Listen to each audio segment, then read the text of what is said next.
All right, welcome to tonight's town hall, hosted by Lee District Supervisor Rodney Lusk. I am Matt Reniger, Supervisor Lusk's Chief of Staff, and I'm looking forward to moderating tonight's discussion. In a moment, I'll be turning things over to Supervisor Lusk, but first I wanted to lay out the format for tonight's town hall. First and foremost, I know this is something that Supervisor Lusk is going to touch on as well, but we're not making any decisions tonight. This is a discussion and it's an opportunity to gather input. Secondly, all the timelines, all the processes, everything that we're going to present here are speculative, and nothing is being locked in. So obviously there's nothing that's certain with the pandemic and all the associated challenges facing our county. So it's important that it's clear that when we're going into these discussions that lots of things could change and we don't know what's going to happen. I know that everyone has a lot of practice with these things at this point, but just some quick reminders as we go through the presentations for the first portion of the town hall, please make sure that you keep your mic on mute. There's going to be an opportunity later in the evening for individuals to ask questions or provide feedback, and we'll let you know when that is, but it's important that we get through the opening presentations first. If you would rather submit a question through the chat, you can do that at any time, and I'll try to get to those as we move to the Q&A. Finally, tonight's meeting is being recorded, so if you're uncomfortable with that, now would be the time to sign off. And that is all that you need to hear from me, and I'm going to turn it over to Supervisor Rodney Lusk. Okay, thank you very much, Matt, and thank you to everyone that has joined us on the Zoom call here tonight. I'm real excited about the opportunity to hear from each of you. Just as Matt has indicated, we've made no decision on this issue. This is an opportunity for us to begin the dialogue and talk about a path forward.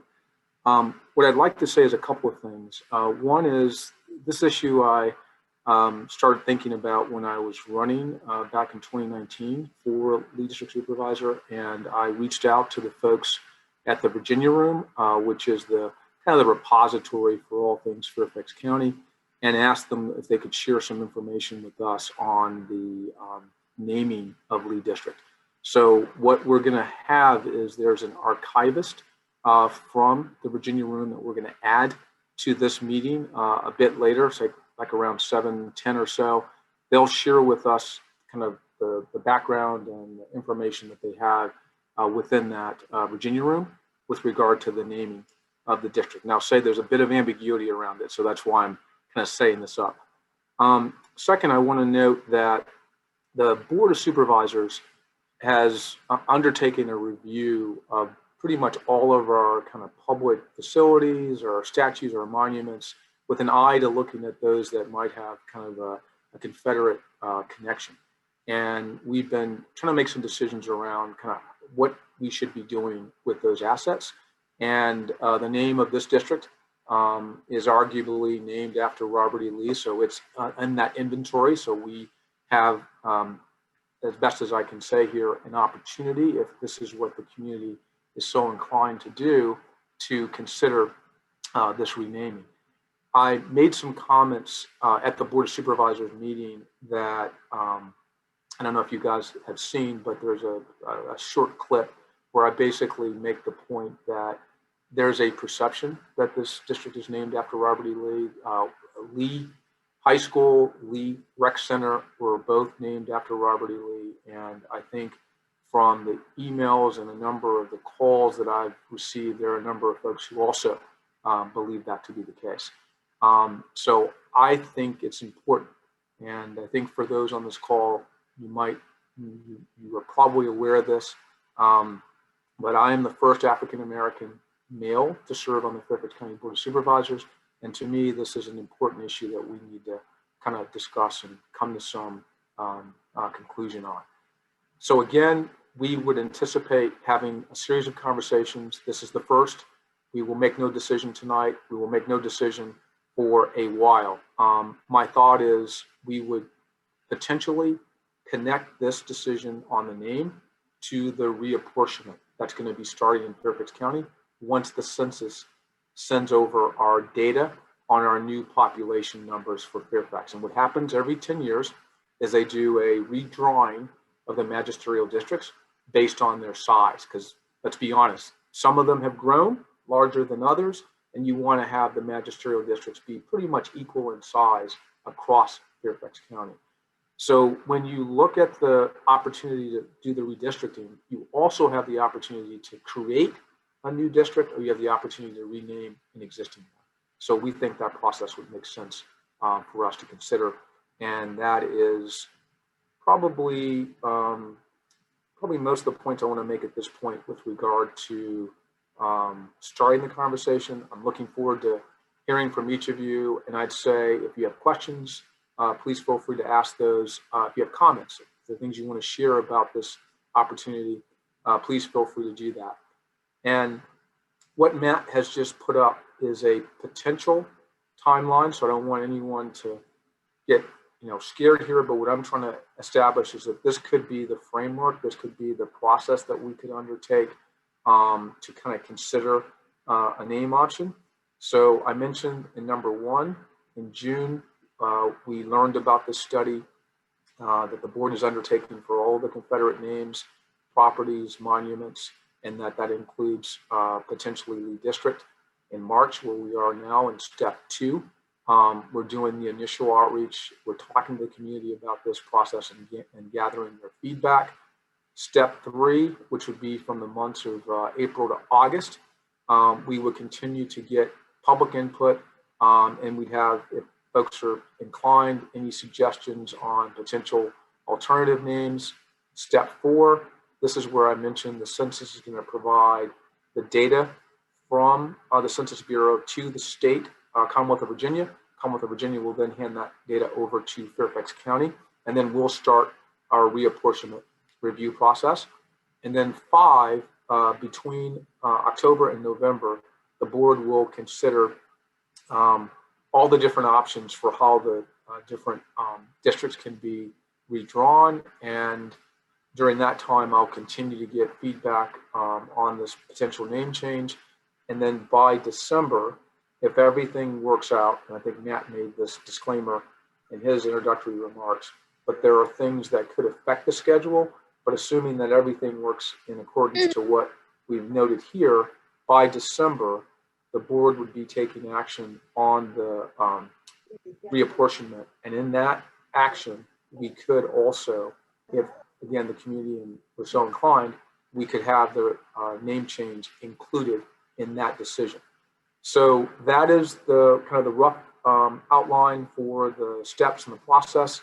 And so with that, Matt, are we ready to start with the Q&A, or what did you want to do? So it looks like Kaylee said Chris is here. So Chris, could you unmute yourself, and we'll turn it over to you if you're still with us, Chris. I am here. Thanks very much. Good evening, everyone. Thank you, Supervisor Lusk, for inviting me here to talk really briefly about the history of the naming of Lee District. I've been a librarian with Fairfax County Public Libraries in Virginia Room for the last 6 years, and a year doesn't go by when someone comes to us and asks, whom was Lee District named for? Right. So the spoiler is we have no documentation that says who it was named for. Right. But last year, Supervisor Gross asked our department to put together a report that goes into the history of the naming and redistricting of Fairfax County's magisterial districts. And I wrote that, and I'm just going to give a real brief presentation about why and the context of how we know the district was named. So I'm going to share my screen real quick. I kind of threw together this PowerPoint to make it a little bit more visually exciting. Can you see that okay? Yes, that's excellent. Great. Okay, so following the Civil War, an assembly of delegates known as the Underwood Convention met in Richmond, Virginia from 1867 to 1868 to establish a new state constitution, and that's what you see going on here.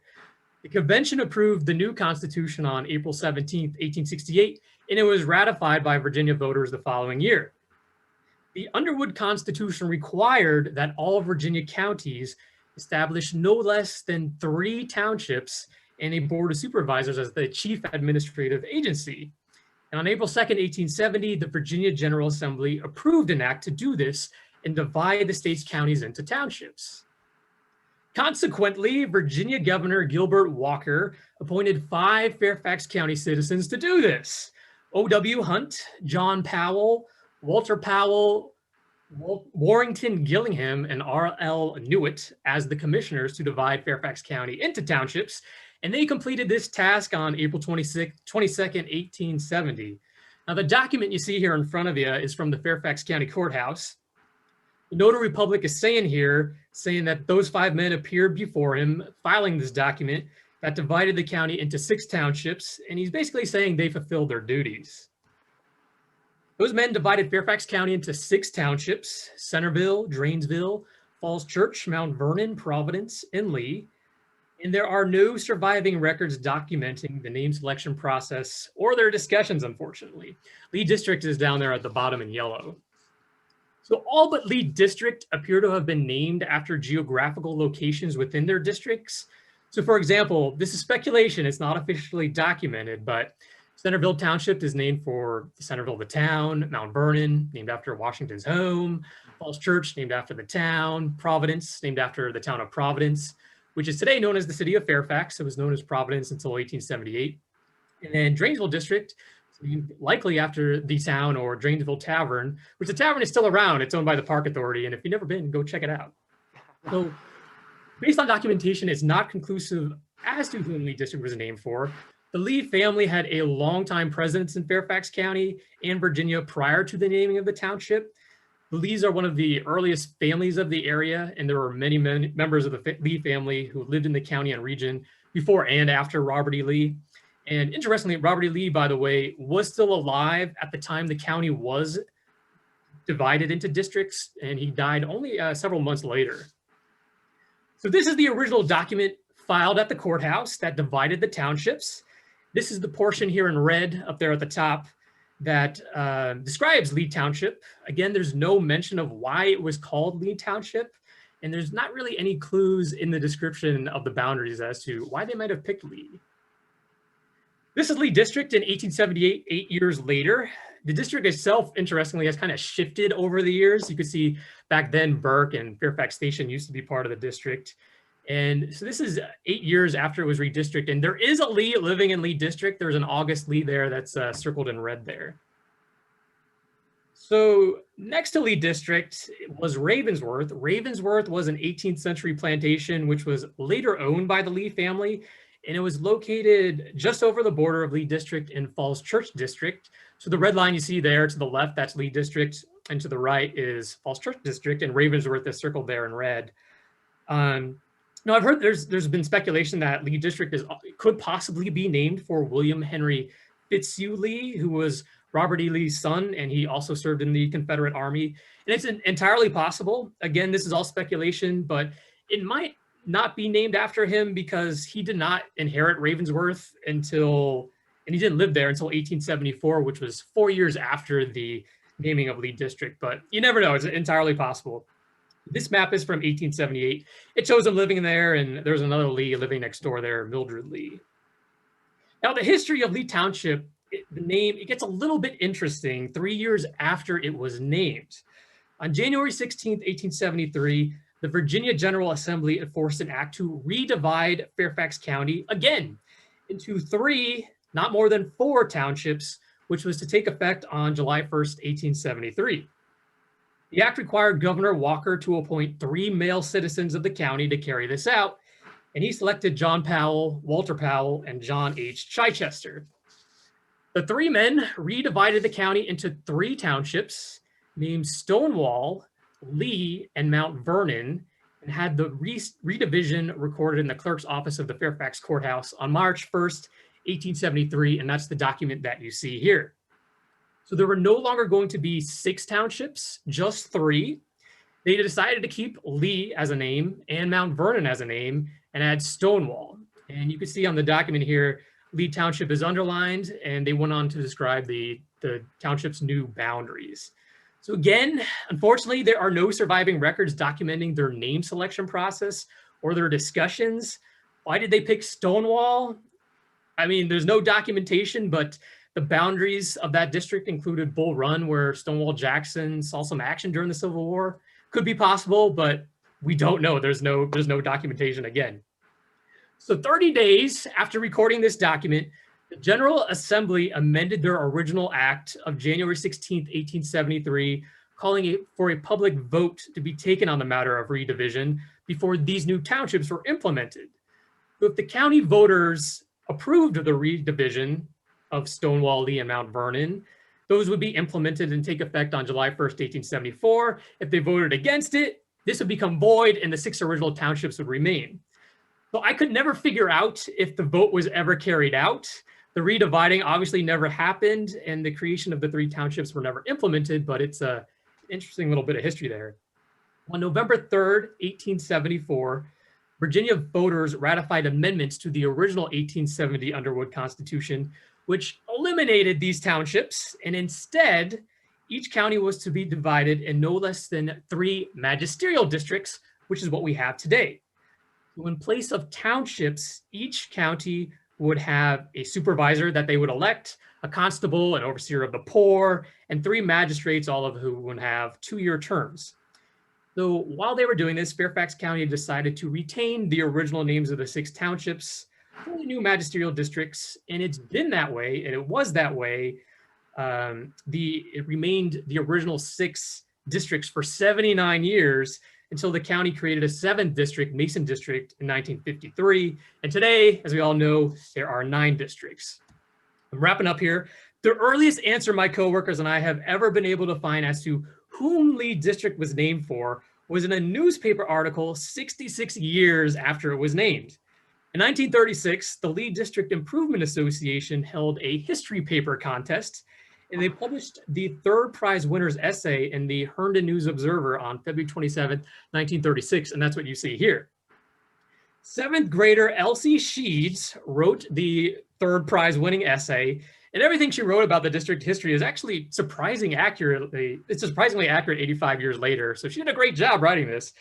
She wrote in her introductory paragraph, which you see here, quote, "When the county was organized, one of the 6 units was Lee District, which was named for a famous family of Virginia, the Lees," end quote. So I wish I had more to tell you, but that's all my coworkers and I have ever been able to find out. For those who aren't aware, Fairfax County has twice changed the names of districts. Annandale District was renamed Braddock in 1991, and Centerville District was renamed Hunter Mill in 1992. So that is a brief relating of the history of the district. Christopher, I will say thank you very much. You did an exceptional job. That was extraordinarily interesting, and I'll want to probably get your hard copies later, or if you could send me your electronic copies, that'll be great. So thank you very much. Absolutely. Chris, if you're able to hang out for a little bit, I see some of the questions that are already coming through might be of a historical nature, and we could certainly benefit from your insight. I don't know if you're available, but we would love to have you hang on if you can. I've got about 10 more minutes. I'm actually teaching a class at George Mason in it in a little bit, but I can hang out for a little bit, sure. Okay, well, hold on. Let me see if I can skip ahead and grab, if there's any of them I could ask you right now while we have you. Do you have any insight on where the name Franconia comes from? Did that come up at all in your study of the Lee District, the Franconia Road, and why that's so strongly associated with the Lee District? No, that didn't come up in the report. We do have documents in the Virginia Room about the naming of Franconia, where that comes from, but off the top of my head, I honestly don't know. But whoever sent that question, I'd be happy to follow up and send you an answer. Sure, that'd be fantastic, and we'll make sure that we share that around. Really appreciate you, Chris. All right, Supervisor Lusk, unless you'd like to add anything else or respond to Chris's presentation, what we could do is answer a few of the questions that were submitted ahead of time and then move into the Q&A. That works for me. That'd be good. Okay, so there was a number of questions that folks sent in ahead of time. We're not going to go over every question, and we won't read every question as is. What we've done is consolidated them into general questions that meet the themes that reoccurred through everything that was sent in. Some of them are here. Actually, all right, we'll just go right into it. So the first one, Supervisor Lusk, why are we focusing on this issue? Aren't there more important issues facing our community? I appreciate the question, and I'll say that we're not doing this in lieu of all the other issues that we're facing here in Lee District and Fairfax County. I'll be perfectly honest in saying that we have a unique opportunity, which I mentioned earlier in my introductory comments. We have this redistricting, reapportionment decision. This comes once every 10 years. If we wanted to consider renaming the district, this would be the time to do it. So I think that's really taking advantage of this opportunity is one of the drivers for this decision. Is not changing the name a possibility? So this person writes, they're trying to understand why Fairfax County supervisors are trying to cancel history and our American culture instead of making Fairfax County a more affordable place to live. I'm just reading it how it came in. No, it's fine. Now I'll say, yes, it is possible that the name would remain the same. That is a possibility. We're going to have a process. I'm not preordained right now in terms of what the outcome is going to be.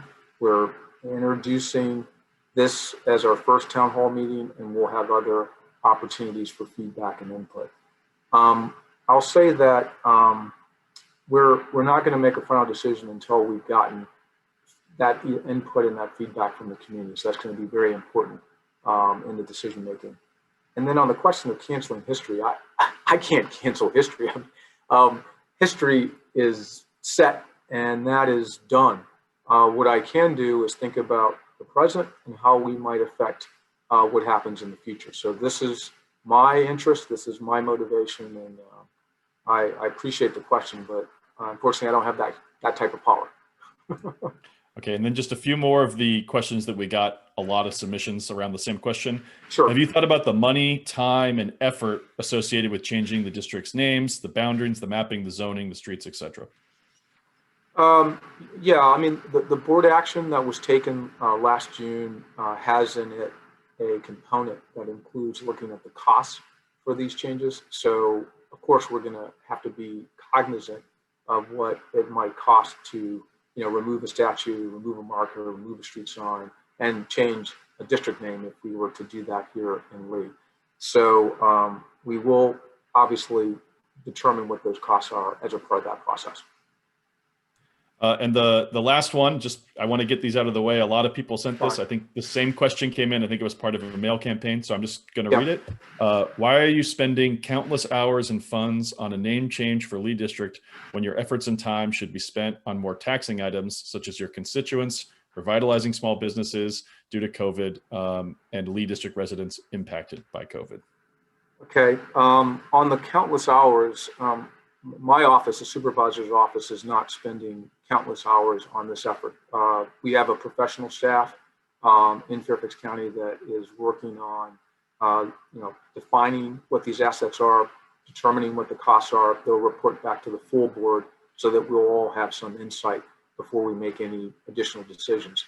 I'm very focused every day on the issues affecting this community, and specifically food distribution, working on our COVID issues, and really trying to make sure we're helping vulnerable populations get the services that they need. And I'll be frank here, on the small business initiative, I was very involved with Chairman McKay and Supervisor Faust in addressing some of the small minority, women-owned and veteran-owned issues in our small business grant program. And I'll say, I argued and I was very specific on this point. We needed to do more, and in the end, the county was able to support, thousands of businesses, and in the end, we spent close to $50 million making sure that those businesses didn't fail and that they didn't lay people off, and that we continue to have a tax base here in Fairfax County. So I'm laser focused and very, very concerned about a number of these issues. So thank you for the question. Okay, so we're going to go just to the general Q&A now. We'll open it up to everybody else. If you'd like to ask a question, either drop it in the chat and I'll read it, or use the raise your hand function. I'll give George Albert just a quick heads up. I'm going to come to you first, George, but if other folks could start queuing up now for the questions that they'd like to ask. We're going to ask that you do a couple things. One, we've got some of these other questions out of the way ahead of time, the ones that were pre-submitted. So if you have a question that's either very closely tied to that, it's already been asked. So if you could give folks who haven't asked a question along that theme a chance to ask that, that would be great. And then if you could also try to keep your question to in the neighborhood of 30 seconds, please, your question or comment. We welcome comments as well. That would be helpful so we can get to everybody. And then as soon as you're done, if you could please mute your mic. So with that, George, I'll let you go first, and then I'll just call on people as I see them. All right, good evening. Thank you, Mr. Renninger and Supervisor Lusk. My name is George Albert. I'm the chair of the Fairfax NAACP Historic Justice and Equity Committee. I appreciate this opportunity to speak tonight on behalf of the Fairfax County NAACP in support of changing the name of Lee District. Confederate names, monuments, and symbols have always celebrated and perpetuated the values of the Confederacy, namely racism, white supremacy, and the slavery culture. In addition, they have always perpetuated the oppressive laws, practices, and values of Jim Crow. Such values, of course, have no place in our Fairfax County communities. Since 2015, the Fairfax County NAACP has successfully led and supported changing the names of Jeb Stuart High School, Robert E. Lee High School, Sidney Lanier Middle School, and Mosby Woods Elementary School. As the Fairfax County Public Schools School Board affirmed, such names also have no place in our community. The Fairfax NAACP applauds the similar position that Supervisor Lusk and the other supervisors have recently taken. As Supervisor Lusk shared with us, in 2020, the Board of Supervisors requested the Fairfax County History Commission to prepare a report listing a full inventory of Confederate street names, monuments, and public places in Fairfax County. That report was presented to the Board of Supervisors sometime in late 2020. Here are some additional important details from that report. In a board motion that was included in that report, the Board of Supervisors stated, and I quote here, quote, Fairfax residents stand together with fellow Americans in support of the recent movement for racial justice brought on by the horrific deaths of George Floyd, Breonna Taylor, and others. This powerful call for equity has brought attention to Confederate monuments and place names throughout the country and our county, and the painful history they symbolize. Confederate monuments and place names were affirmations of white supremacy under the siren of Southern history and tradition, and they go against the goal of a more just, unified county. They do not reflect our community's values, end of quote. Supervisor Lusk, the Board of Supervisors, the Fairfax County NAACP looks forward to working with you, your staff, and our community on this important, necessary initiative regarding renaming Lee District. Thank you. Thank you. I'm just going to go in order of how folks are appearing on my screen. I'll try to be as fair and equitable as possible based on that, and we'll jump in and try to grab questions from the chat as well. So first on my screen with their hand up right now is Kathy Wren. So Kathy, you have the floor. Hi, thank you. I will try to be very quick. One comment. I appreciate the history lesson a lot. And I am someone whose kids went to Lee High School. I hated the fact that my kids went to Lee High School. I live right across the street from Lee High School, and I'm super excited about the name change of Lee High School. But until today, I was kind of ambivalent about the name of Lee District, with the understanding that we didn't know where it came from. From this history presentation this evening, I think it's very significant that at the same time that that Lee District was named, Stonewall District was named. That's a much more telling sign of where they were picking these names from. So after that history presentation, I feel a little more strongly that maybe Lee District should be changed. So thank you for that information. But Mike, I do have a question to Supervisor Lusk. Do you have any inkling or feeling of how redistricting might go? And I ask that as someone who lives right on the edge of Lee District and would hate to not live in Lee District anymore. Yeah, it's a good question, Kathy. I mean, I don't really have the answer yet. I'll be frank in saying that there's been a lot of growth in the southeastern portion of the district, and that is in Mount Vernon district. So if you look at Lorton, there's been a lot of population. Opposite end from me. I know. So what I think might happen is that we might end up having to take parts of Mount Vernon because of its exceptional growth over the last few years.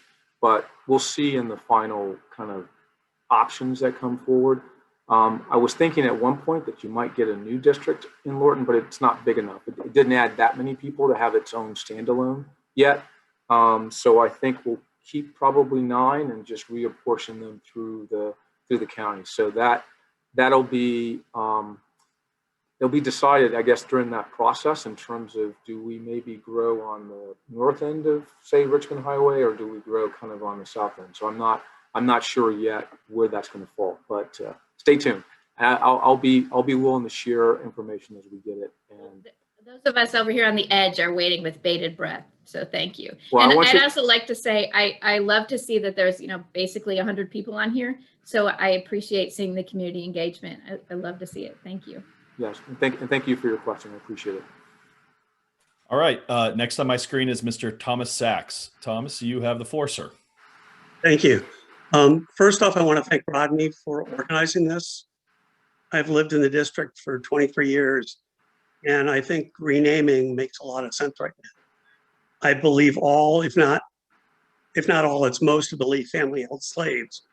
So I have a problem memorializing them.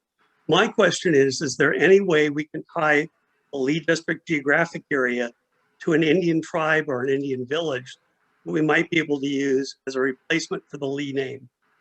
My initial thought was Franconia, but then that kind of excludes Pendaw and High Bluff Valley. And I think we need to look back at the original occupants and see if we can find a name there. Okay. No, that's an interesting thought, Tom. And I'll say we can certainly advance that in the review that's being done with the county's History Commission, and see what we come up with. So we'll be happy to share that once that research is done. I mean, think about Hunter Mill District too. So in the Reston area, they made the decision to name it the Hunter Mill District, and a lot of that is connected to the Hunter Mill Road going through most of the district as well. So roads have been used. I mean, Braddock Road. I mean, there's several examples that have led to the naming of the magisterial district. So that's not necessarily bad, or an area, an actual geographic area as well. But like the question, and we'll research that and get back to you. And I'm just going to ask before we call on the next person, if you've asked your question and had your question answered, if you could click that raise hand button again, so we could take your hand down so I can filter through to the folks who haven't had the floor yet. Next person in line is Nicole Miller. Okay, I didn't even know where the unmute button was, sorry. I just wonder if there's a way that the name could be changed without thousands of dollars being spent to change it.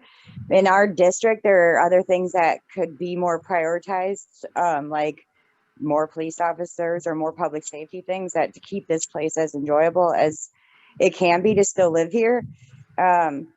Even just changing it simply without spending a lot of money on new signage and all those things would be, ideal for this community. And maybe that's the road where you pick a person who in the history, maybe the first board of supervisors supervisor, or a police officer or chief that did something, in this community, something to honor that, to keep that in the area. That's just my question on that. If just less money could be spent on changing it and more money could be spent on the things that keep this community as great as it is. Yeah, well, again, the board direction was for the staff to come back and share with us some of the costs that might be associated with making these changes. So we're going to be looking at that, and certainly in the pandemic, we're not going to be spending money willy-nilly. We can't. I mean, we know what the priorities are in terms of supporting those who are vulnerable during this period, and all of the other health-related and education-related issues that we have. And I'll say, we can certainly share. I'm going to be happy to make that information available and public once I receive it. So we'll continue to have a conversation. This is not the only time that we're going to be seeking, input. So I would say we'll stay tuned for additional conversations and opportunities. And as we get more information, we can bring that forward, and that could impact kind of where people are and their thoughts on what we should do. So thank you for your question as well, Nicole. Next, we're going to go to Karen Camplin, and I'm also going to try to queue up the next person so they're not taken off guard when we come to them. So after that, I'll try to go to Esther Farrington. So Karen, you have the floor, and then Esther, you'll be after her. Good evening, Supervisor Lusk, Matthew, and everyone, all of our friends and neighbors that are here today. Hi, my name is Karen Camblin. I'm the current president of the Fairfax County NAACP, and I completely echo everything that George Albert has said before me. And I look forward to working with everyone as we come to a solution about the name of the Lee District. Since the release of Birth of a Nation in 1915, the NAACP has been fighting against symbols such as this that glorify the Confederacy and its defenders. The continued presence in our public sites and our buildings serves as a painful representation of the racial, ethnic, and religious hatred of yesterday, and it continues on today, sadly. Removing these symbols will not solve all the challenges, I do admit, but according to President Derek Johnson of NAACP, its removal will symbolize an end to the reverence and celebration of values that have divided us for far too long. We commend the steps that are being taken today, and we look forward to being a part of the process in a very productive and collaborative manner as we work with you, Supervisor Lusk, your staff, and members of the community. Thank you. Thank you. Thank you, Karen. Esther, you have the floor, and after Esther, we'll go to Joe. And Joe, I'm sorry if I'm saying this wrong. Kuckler. Joe, you'll be next. Hi. I've been wondering when we were going to address this ever since, like, at least last summer, maybe before. And I was just so relieved to somehow come across it on Facebook and to in the nick of time to come to this. I felt like a weight was off my back. So I'm really glad you're doing this and that we're talking about it. I thought one way to think about what the librarian told us from the Virginia room was that there's been a history of successively renaming places over and over again, and we're just making history again here. I don't think we're pretending things that happened in the past didn't happen, but we're just continuing this story we're telling about ourselves, which is what happens when you pick names. I thought if we want to do place names, one idea I had was Telegraph after Telegraph Road, which if you look, and I know zero about this, there's a historic marker that says it's next to one of the first telegraph lines in the world, which is sort of hard to believe, but you know, that talks to our sort of high-tech thing, and it goes to our history, and we would definitely want to know a little more about who built that telegraph line, but that might be an interesting place-related name that would be a little different. But I'm just, regardless of that, I'm just really grateful and glad we're all talking about this, including everybody who's come to this. Thank you. I appreciate those comments as well. Thanks, Esther. Joe, we'll go to you, and then Johanna Gagnon will have the floor after that. Joe, it's all yours. I can't see myself. Can other people see me? No. No, but we can hear you, Joe. Oh, okay. It's Joe Kushler, and I am 75 So sorry years old. about that. Sorry about that. Can you hear me now? Yes, you're fine. Okay, Joe Kushler, 75 years old, Wilton Woods resident since 1976. Widower, retiree, veteran, former congressional aide, government affairs, and communications specialist with healthcare associations and a major federal agency, be that as it may. Anyway, I think that the change is going to happen, okay? So it's going to be what is going to work best and be give the least heartburn to anybody, I guess. But I strongly believe the solution needs to be something that's straightforward, administratively simple, and not a change that Lee District citizens will view as either going too far or not far enough. So in line with the fact that when you look at the 9 districts, only 3 of them are named after people. The rest are named after areas or landmarks or something. So anyway, thinking that over and not taking up too much time here, as I say, I think the change is going to come. But to me, the answer is obvious. Some people have mentioned Rose Hill, and I was first inclined to that. But sorry, folks, that's not going to go anywhere because of Colonel Mosby and his the Gray Ghost and his raiders. And if you read the sign outside the library, there, John Marshall Library, you'll see it. That has a clear link to the Confederacy. But anyway, so I think the answer is to name the district after a geographical area that's in line with the names of most of the other districts. And after considerable thought and research, I think the best choice would be the name that actually appears on a sign right out there on Franconia Road, the Franconia District. Because there's a sign right there that says the Franconia Governmental Center. And Franconia is, widely recognized. The road stretches from Springfield all over the Telegraph Road.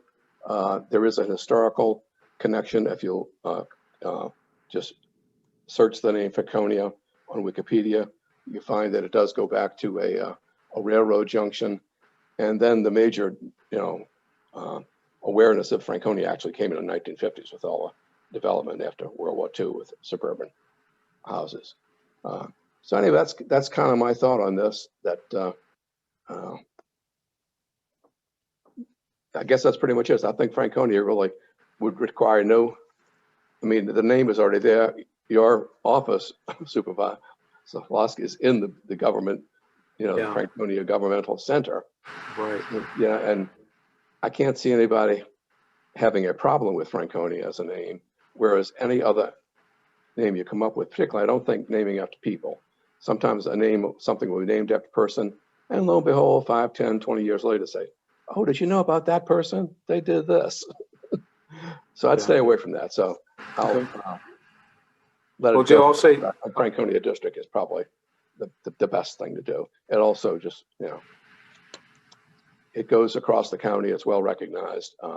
Franconia Road goes all the way from Springfield to Telegraph and so forth and so forth. Those are my thoughts. Okay, I'll say thank you for that. I'll make one other point that some might be aware of, others might not, and that is the government center that we're in today is going to get moved over to just behind the Chili's, and that's going to happen in 2024. So the government center will have a new address, but that doesn't mean that, in line with what you've said, I don't know if it negates the possibility of that name continuing for the government center, even if it moves to that location. So thank you for those comments, though. Yeah, well, I think Franconia District really is just the easiest one all around. Let's move on. All these things with the Civil War can come up in other venues and other situations, but let's not, go down that rabbit hole, as they say. Okay. Thank you. Thank you, Joe. And just a reminder, if you have asked your question and had it answered, please hit that raise hand button again and bring it down so I can try to keep everybody organized. So I believe, Johanna, you were up next, followed by Susan Boyer. You'll have the next question. Over to you, Johanna. Good evening, everybody. Just to start off, 20 years ago, this year, the Franconia Museum organized. And at that point, one of the biggest battles we had was to bring the Franconia name to the forefront in people's minds, because I served on the first 10 years of the board of directors. I liked what Kathy Reams said, because I agree with her. If you look in the 1880s, when the names first came out, it was right after the Civil War, and the South lost, and they were hurting. So I think Pickett Road and Alexandria, all these names came about from that. I kind of like what Tom said about Indians. We have the Doe Creek watershed right here at the Edison High School area. It's a big part of Lee District's in the Doe Creek, which is named for the Dogue Indians. I'm not sure I would go with an Indian name, because I, like so many of you here tonight, agreed that we shouldn't be naming things for people or a people, because somewhere down the line, somebody's going to have a problem with a people or a person that's going to come out. And I just think we need to get away from that. My questions are, if we rename the district, do we rename Franconia Road? Do we rename the Franconia Police Department? Do we rename, which this could happen, the Franconia Governmental Center? I mean, for 20 years, we've worked very hard in the museum to bring Franconia out get that history marker, which if you want to know the history of the Franconia farms, there's a great marker in front of the Franconia Governmental Center, historic marker. But if we're going to go that road, getting rid of the Franconia name or Lee District name, then I think it needs to be, because if you look at the other district governmental centers, Solly, Mason, they all are named for the district. And I think we're the only district that has a district name that does not agree with the name of the governmental center. And it's confusing. And I think it should be lined up with a major road or something that people know. Telegraph Road, they know where that is. Franconia Road, they know where that is. Probably not Dogue watersheds because nobody knows the watersheds. But I really do think go with Edison High School, Edison District. I don't know, something that people can easily, when you say it, they know where it is. Springfield Mall, but Springfield District's already taken. It is. So those are my comments, but I would encourage you all to visit the Franconia Museum, which is open, and they are getting ready. If you haven't gotten the email, they are getting ready to celebrate 20 years of being around, and they will be moving to the new governmental center too. So thank you. Have a good evening. So Jonna, just on the point you made about the naming of the new government center, I believe that the name should be coincident with the district name. So if the district name changes, then that's the name that should go on the new government center. So yeah, I've had a lot of people when you say, but the Franconia Police Department and the Franconia Government Center, but it's Lee District. They just can't forget who the names are for. Forget that. They just can't make that connection. No, I hear you. I think that's a valid point. And, but I think, you know, are we going to rename everything or nothing? But we have this main road right through the district. It's the longest road, I think, in the district outside of Telegraph is Franconia. Yeah. No, duly noted. Thanks. Thank you. Thanks. Susan, you're up, and Yolanda Thompson, you'll be after Susan. Thanks, Matt. I just wanted to also express my support for the forthcoming change. Does feel due. And I'm inspired by the presentation from the librarian, Chris, to ask if there are other research services available to maybe look deeper into the history of notable figures from the area or notable geographic locations that we could tie to. I don't know if the library or the education system is the right resource for that, but the only famous person I can think of from the district is Dave Grohl, and I'm pretty sure Food District is not the right way to go. But could we get additional research and context into our local history? Yes. So the answer is yes. I would be happy, as I mentioned earlier, to Tom Sack's question, reaching out to the folks at the History Commission and asking them to help us with this question. So yes, we will put that on the list and we can let you know what we find out. Okay. Thanks very much. You're very welcome. Thank you. Thanks, Susan. Yolanda Thompson, you have the floor, followed by Kelly Hebron. Hello, I would like to just start by saying I do support the name change. As an African-American resident of Lee District, it is very difficult to talk to my children about our history and American history, and signs send signals that at one point we were only seen as commodity, not human beings. So as we fight for Black lives to matter, we need to send signs that says that we matter today. History has repeatedly told us that we don't matter. And it is very difficult to send my children, my Black African-American sons to school, and they come home and ask me why they have to look at symbols and signs that continue to tell them that they don't matter. So I support changing the name so that my children can be proud Fairfax residents. They can be proud to be from a district that says that they matter. So I want everyone on here who wants to preserve the history that told my ancestors that we did not matter to understand that I pay my taxes and I stand for and I fight for my community and I support the entire government processes. And all I need in return is to be acknowledged, and for my ancestors' blood that shed tears and that built this country to be recognized and not to be erased. That when you talk about erasing history, that's what was erased. The blood shed, the tears shed. And so I just come on here to say, I support the change, but not just for me, for the future of Black, Indigenous, and people of color who should be able to ride down the street and not be reminded that one day in our past history, we didn't even matter and we were just seen like animals. And if you want better outcomes and you want to close the educational gap for BIPOC community, then tell them that they matter. Tell them, send signs that says that you getting up and going to school means something, because one day you can be a supervisor. So I say Lane at Lusk District, even though I don't really, but we need to be able to send signs to people who are hurt. Years and years of trauma informing us that we get to wake up and go to jobs and wake up and go to schools and wake up and do what we were told to do as Americans. And then people fight to say, but we're going to keep signs up to remind you that at one point you meant nothing to this country. And people fought to keep my ancestors in the dirt and hung them from trees. And I do not support that. And so my question is, what kind of community outreach will we be doing to make sure that voices like mine rise up as well?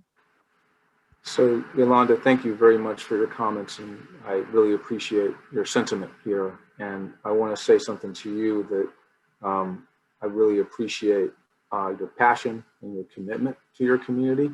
But I also want to say your son is going to be a very important person one day, and it's because of you.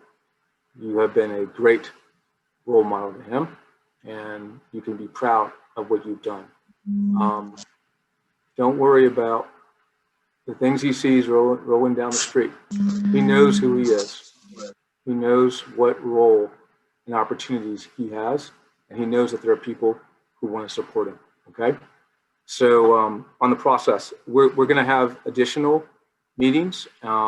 This is just the first, and we can develop a program by which we can go into certain communities. And I think, Yolanda, you know this about me, is that I am engaged. I will come to the community myself.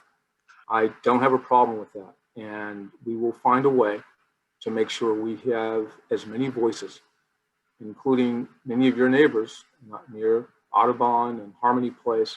We want to get everyone's voice heard as we make this decision. So, and we'll come to you, and you can help us as well. Okay. Thank you. So don't worry and don't despair, madam. Thank you. You're very welcome.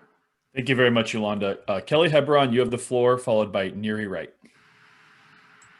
Thank you, Matt. Yolanda, I think you just channeled your dad.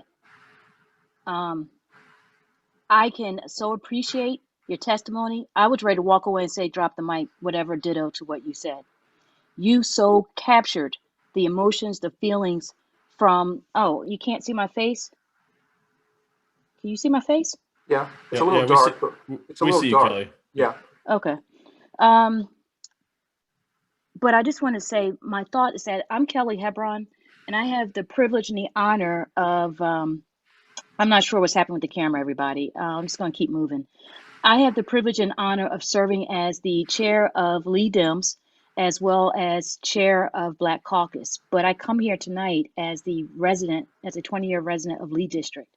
And I felt for so many years that this district with the name really needs to reflect the diversity that's in this district. And it's so much more than it just being a name. It sets a tone. It really identifies and says who we are. And we have got to think about future generations and what we will tell them what that means. And that's why that it's hard, as I'm raising two, as my husband and I are raising two daughters, to go on and say, well, it's just a name. You can't say that. You can't sanitize history by saying it's just a name. It's a way to preserve history. And that's what we don't want to keep doing, is preserving the racist history of the past. And if we really are going to support moving forward, Black Lives Matter, then that's where we start, is having the courageous conversations and not being afraid to speak out, speak truth as Yolanda just did, and basically say, here's what we're going to do. And we're going to agree to disagree. But we want to be on the right side of history. And this is right. This is not sanitizing. We're not going to sanitize history. We are going to tell the truth and get rid of the name. And that's really, those are my thoughts. Black Caucus is considering the issue as well. We are so looking forward to working with you, Rodney. Glad you did this and ready to move forward. I ditto the comments of George and Karen Camplin, but Yolanda, hands down, you summed it all up. I have nothing else to say. Yolanda said it all. Thank you, everybody. Thank you, Kelly, as well. Thank you, Kelly. Neri, you have the floor, and after Neri, we'll go to Sean Tolbert. Thank you, Matt. Thank you, Supervisor Lusk. And Matt, it's Nairi, FYI, just for future. I'm so sorry. I have the most challenging job in this whole thing, I think. Supervisor Lusk gets off easy. He just has to answer the questions. I have to read the names. I'm just pressing your chops. I'm just trying to lighten up the mood, because I must say, I have a couple things in their statements. There are no questions here. Okay. Number one, the folks from the NAACP, George, Karen, thank you so much for your comments. Knowing our history is important. I think folks need to also understand that it's not just about the names and the folks. We're actually paying homage to the egregious acts of these folks when you keep these names. So let me start there. Also, as a sidebar, if there's a possibility we can get Chris's presentation, if he's able to share that publicly, that would be great. I put that in the chat, Matt. I don't know if you saw that. Yeah, we can do that, Nairi, not a problem. Thank you. Yolanda, there's a bunch of comments happening in the chat box. Yolanda, Jorge, I see all of it. Yolanda, I was you at the beginning of this call. Tears were coming down my face because I find these questions that were being posed basically offensive, period. And people need to understand that we are not canceling history. We are seeking to try and reconcile past wrongs. This is Virginia, people. This is where this all started. And if we can't set an example, I don't know who can. And when you start talking about these costs, Lee District and Fairfax County has spent far more for much less important issues. Joe also made a point that change is coming. And I want folks to understand change is coming, whether you want to be a part of that change or not. Look around this county, look around Virginia, look around this district. The demographics are changing every year. And the more you have younger people moving here, more educated people moving here, more folks who are conscious about words and actions and what they actually mean, more change is coming. And this is a promise. This is just how history works. And so we as a community, and I will tell you, I'm walking away from this call tonight, this meeting tonight, really mixed emotions with this teetering on the line. Like, yeah, it would be nice to change. Yeah, it feels good. It's the right thing to do. And if you don't understand why this is so important to people of color, and especially Black people, I suggest you ask your Black neighbor why this is such an important issue, why this is such an urgent matter. And we will tell you, we will be happy to share with you how we feel. But I want people to really understand that words matter, what we do matter, and it sends a message to what we will be moving forward from this point on. Thank you, everyone. Thank you. All right, Sean, you have the floor, and after that, we'll go to Jorge Tarico. And Jorge, I hope I said your last name correctly. Okay, yes. Yes, I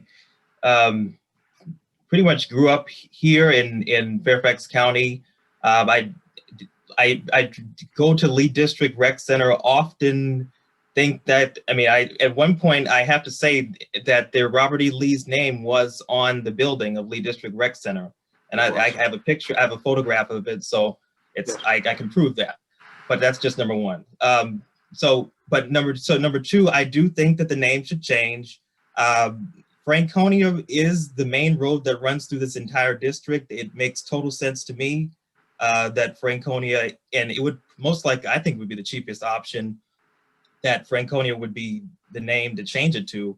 I'm not quite sure why. I mean, I think it should be done soon. Because it's not, to me, it's not a name after a tribe or a person or a people of, or a person or a type of person or a race of person. It just is a name of a main road, just like the other ones, like Mount Vernon.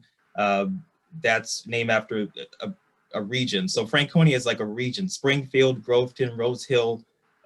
It looks like based upon this map, it includes a little bit of Kingstown, all of that. So, but Franconia is the main road that runs through it. So I really think Franconia should be the name, but that's what I would say. Hey, Sean, thank you. On the point about the rec center, the Park Authority Board decided to take the Robert E. off of that center. So the center is now just Lee District Rec Center. Yes. So that's its new name. Yes, I saw that too. Yeah, I'm just making the point that was a decision that was made by the Park Authority. Since it's a Park Authority asset, the board has given authority to the Park Authority to manage and operate those facilities, just so you know. Okay. All right. Yeah. Thank Thanks, you. Sean. I think you've reached out to our office about this before, so appreciate your engagement and appreciate you being here. Right, Jorge, you have the floor, and after that, we will go to Corinne Bergseth-Baker. Good evening, everyone. Thanks again for the opportunity to speak. Obviously, I am in support of a name change, given the fact that this name, even if you can't necessarily prove it, it has too much connotation that is adjacent to racist, secessionist, traitorous Southern history.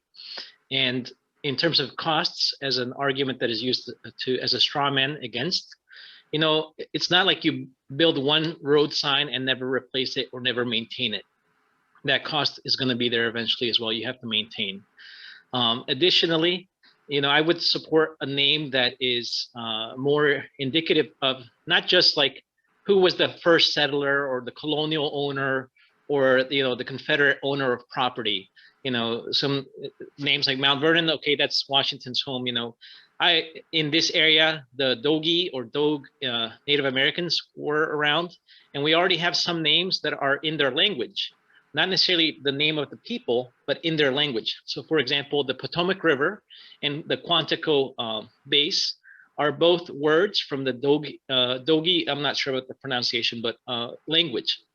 So I would recommend looking at something that honors the Native American roots, the first people who were here, rather than Confederates, rather than landowners who could and most likely had been slave owners as well.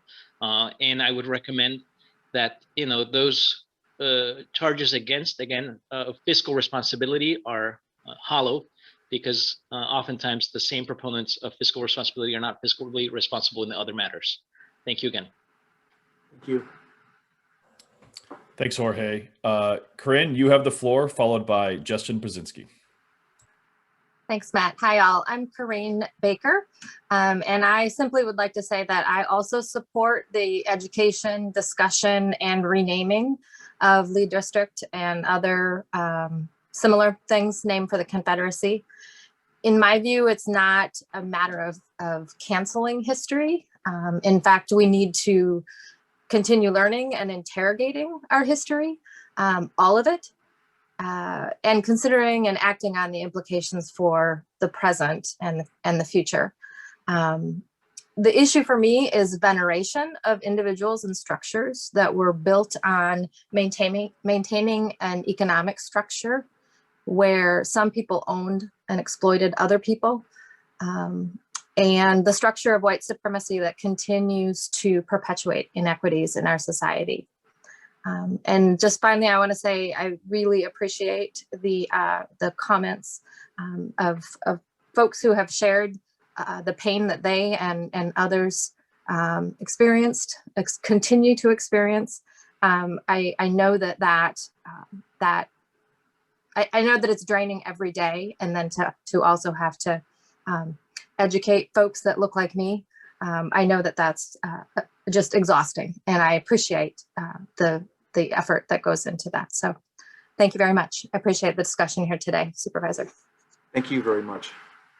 Thank you, Corinne. Justin, you have the floor, followed by Patricia McGrady. Hey, I just want to say that if we're going to try to, if there's an argument that it's going to cost money to make changes to a lot of names, maps, and so forth, I think there's an argument to be made that if we're going to try to attract businesses, try to attract, tech businesses, I think changing the name to literally anything else that doesn't bring up like Confederate history is going to be a plus economically and morally and ethically too. But just as someone who moved from this area, I found it very strange that there were all these Confederate named areas. And if I was looking to, it would be off-putting, I think, for a lot of businesses to, they might want to look in a differently named area. So I think there's an economic argument to be made to changing the name. Thanks. I'll say this, Justin. Before I became a board member, I worked in economic development for 21 years. So I hear you and understand what you're saying. So thank you. Okay, I'm not sure if we lost Patricia. Patricia, are you still here? Okay, well, Patricia, if she comes back, we'll get her on. So I'm sorry to give you no notice, Holly, but Holly Doherty, you have the floor.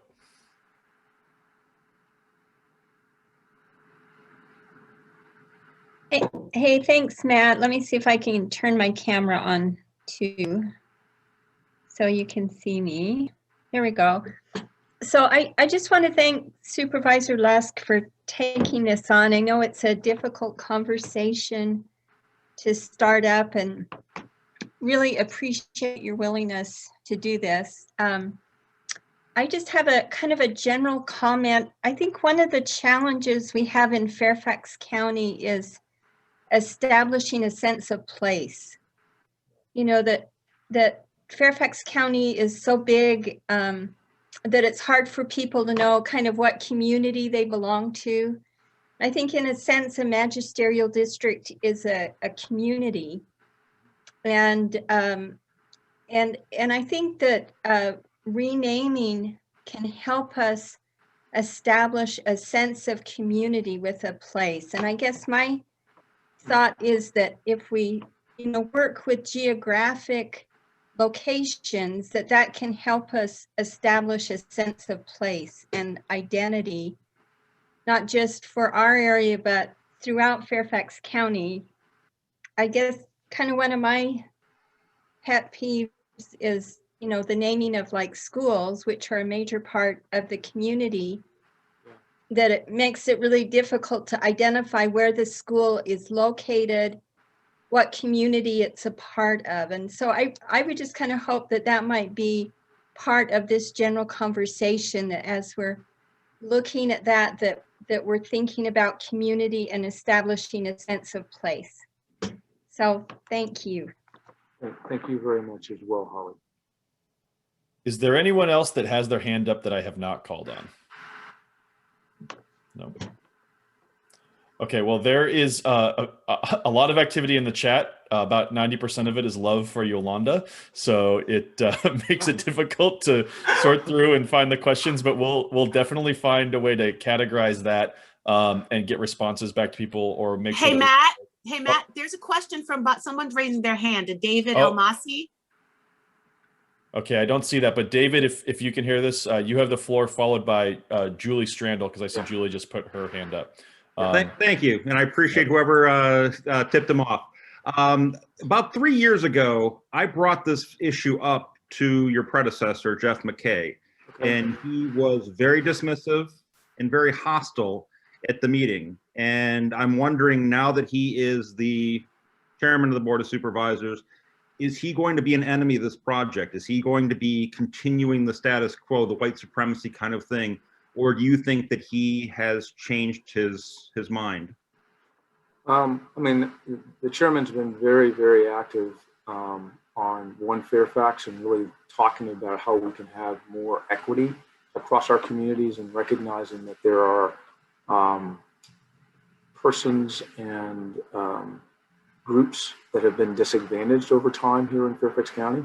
So I think my guess is he's going to want to probably hear where the community is and get some more feedback on this, but my guess is he will be willing to, support once we've got, a position from the community, supporting the community in this effort.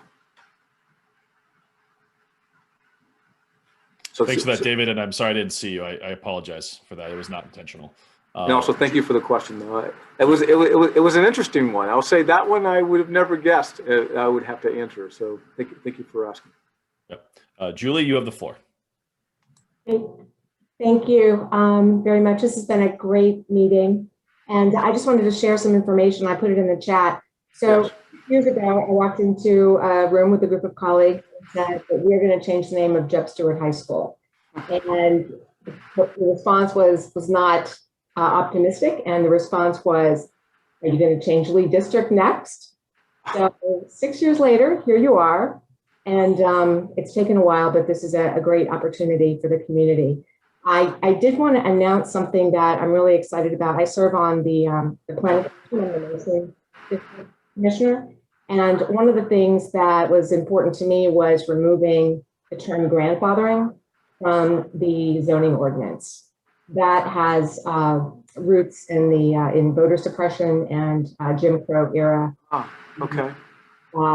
Those laws were enacted to make sure that illiterate white men could continue to vote while suppressing the voting rights of Black men who are newly free. So a case in Massachusetts actually instructed them not to use grandfathering in zoning anymore. So the ZMOD document that's coming your way, yes, no longer use grandfathering. So I'm really excited about that. And there are also about 4 other planning districts that are named for Confederates. So you'll see that coming too. It's way down at the bottom in the district. So thank you very much for your leadership, and there's a lot more to do, and thank you very much. No, thank you very much as well. And maybe you and I can have a sidebar conversation on this as well, okay? All right, well, I'm going to ask one of the questions that was asked a few times in the chat, Supervisor Lusk, while we give folks a chance to raise their hand if they'd like to. And generally, the theme of the question that came up is, if we change it now, is it possible that it would be changed back? What's the process outside of reapportionment? We have this unique opportunity with the 10-year cycle, but how would that look? And I don't think there's any examples of it, of a district being changed and then changed back with the history lesson that Chris gave us. But yeah, I was going to say I'm not aware of any revisions in a name and then reverting back to the original name. So I think that's true, Matt. Historically, that hasn't been shown. I mean, I guess in terms of, just in the process, if there are other processes, I think the reapportionment process has been the one that has led to pretty much all the recent name changes. So we've seen that with Braddock District, Annandale to Braddock. We saw that with Centerville to Hunter Mill. And I think the creation of Sully was at the third. So the creation of the Sully District was done through apportionment. So that has been the template. Now, could we do something different? I guess we could do some research and determine that. But I think that the timing of this reapportionment process links up to what we would see as kind of a timing for us to do this. I mean, we still want to be engaged in the community, making sure, we're hearing from as many different voices. And I think, being responsible in that outreach is going to take a little bit of time. And then, as I said, I think December is a possible timeline for this, assuming that everything lines up, as we've discussed earlier, with receiving the information on the census count. But we can, get back to you if there's anything that changes, because let me be honest, if we were to get the census data sooner, then I think we could actually move that timing up. Let us kind of see where this is going. I think the new president, President Biden, has got to get kind of engaged in this question about the timing. I know he's said that he wants to try to get it to the states sooner. So looking at what he's done on COVID, if he's going to continue that expedited processing, I think we could probably see this census data sooner. So that's a long answer, but I think we'll continue to to monitor this, and we can let you know if there's any changing in the timing, and that meaning it could be sooner than what we're saying even in this conversation today. So thank you. And then just scrolling through the chat, it looks like a lot of the things are items that have already been addressed, but we will archive the chat. We'll go through it, and things that were missed in the chat that we didn't get to in this discussion, we can prioritize them in the next meeting, because we will do more of these. I think you saw the supervisor's timeline that we have a chunk of a few months where we can do a lot more engagement on this and maybe start to come up with some suggestions if this process is going to continue. So one last call for anybody who would like to have the floor, and if not, I'm going to turn it over to Supervisor Lusk for closing remarks. Okay, and I'll just say a quick thank you to Kaylee Yashom, who is our communications manager, who's behind the scenes helping us manage all of this. So thank you, Kaylee, for your hard work tonight. Supervisor Lusk, over to you. I'll just say thank you, everyone, for taking the time to be a part of this discussion. And as I said at the outset of the meeting, we're looking to get feedback. This is our opportunity to hear from the community on this very important question of the name change. And I just appreciate everyone's kind of openness about this issue and sharing even some suggestions. And I've learned a few things here today as well. And we will get copies of the presentation. We'll make those available to anyone that is interested. So again, this is the first of a series of meetings, as Matt indicated. We're gonna come back to you. We'll let you know when the next one is scheduled. And for Yolanda, again, I will be coming out into some of the communities that have normally not been as engaged in the process. And I think that requires us to be a little more proactive. And I will be reaching out to you for some of the communities in that Jana Lee, Buckman Road loop. So again, thank everyone for their time and their interest. This has been a very fruitful dialogue. I appreciate that, you know, everyone was passionate, but they were also respectful. And you can't go wrong when that happens. So thank you to everyone, and we will be in touch soon. And thank you, Matt, for your moderation. As always, nicely done. Thanks, everyone. Have a great night.